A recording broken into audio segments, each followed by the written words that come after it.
funsupermart.com. Asia ex-Japan equities have underperformed in recent years. Why has that been the case?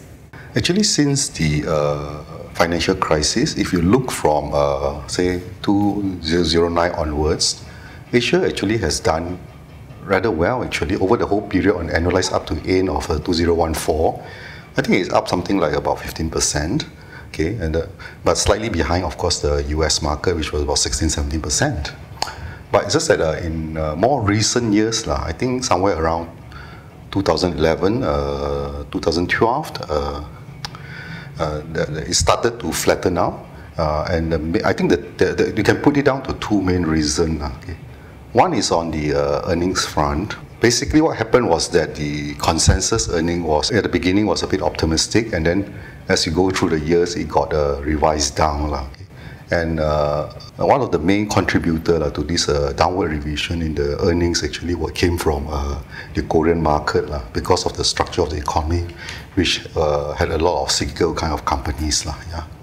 But in 2014, it seemed to have stabilized on that already, on the earnings front, in terms of earnings revision downwards.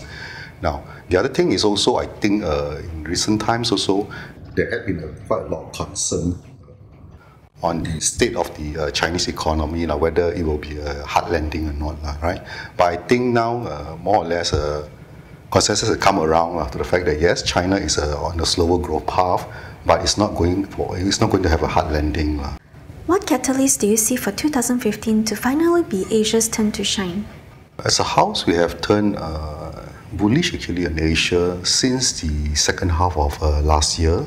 Okay. Why have we turned bullish? Essentially, the developed market has done very well. In fact, their share prices actually run way ahead of their actually earnings delivery. And as a result, their valuation is actually above the fair value range already.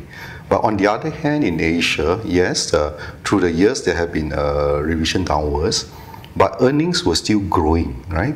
But the share price did not really keep up. So as a result of that, valuation has become rather cheap. Okay.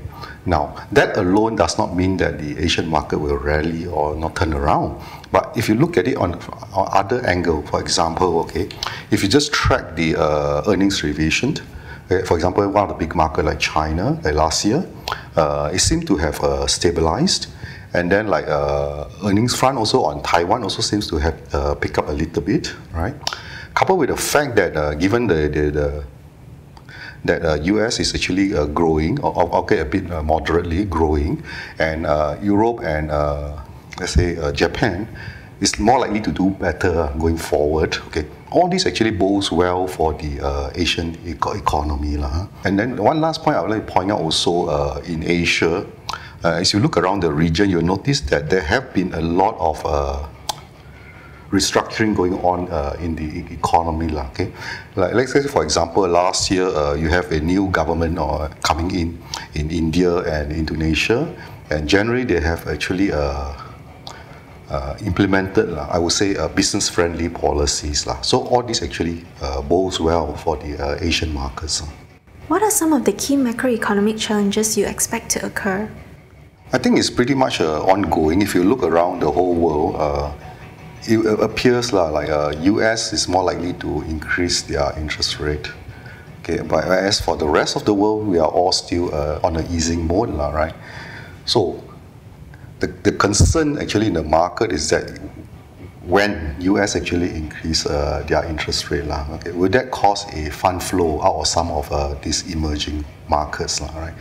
But our view on this is very simple, actually. Rates are generally very low, and if US and the rest of the world, which is still easing, our view is basically that US, yes, at some point down the road, they will start increasing rate. But one needs to take into account that it's coming from a very low level, and the pace where the increase is, I believe, will be pretty moderate. So in this kind of environment, actually, it's a positive for a risk asset actually, because generally what it means is or implies that growth is sustainable. Which countries within Asia you have the least preference for in 2015? Least preference for, okay. I suppose the two, I mean, it's all relative lah. For the two countries that we at least preferred, it will be Malaysia and Thailand, right? Okay, let me just start very quickly on Thailand. Okay, Thailand actually, if you look at it, there has been pretty, on the macro front, it has been pretty disappointing. Okay, there has been a lot of policies being implemented, but so far we haven't seen the effect of it, right? But meantime, the market has done, the share price itself has done very well. But again, on the earnings front, it was a bit lackluster. And so, given this environment, we think that the Thai market valuation is actually very fair, right? Given the fact that on the earnings front, it hasn't really delivered everything the expectation. Okay? And on the Malaysian side, essentially, if you look at our overall market, especially the big companies, they are actually very, very fairly valued already. And earnings are actually quite, very moderate. Okay, earnings for the big cap companies are somewhere in the region of say 5 to 7%, right? But for the smaller company, it will be something like in the high single digit to low double digit, say 9 to 11% or something thereabouts. Okay. But the problem with this is that Malaysia faces a lot of headwinds, okay? And one of them, of course, is that to quite an extent, we are still very much dependent on oil and gas and other commodities, right? So that becomes a wild card to us because it also impacts our government balance sheet, right? And the other one that headwind that we are facing is because this is first year in our implementation of GST. So that obviously will have some will add some downward pressure to consumption. Okay. And the worrying part is that even before the GST became effective, there were already noticeable slowdown in consumption. So that actually is not a pretty good sign, actually, that we need to monitor closely.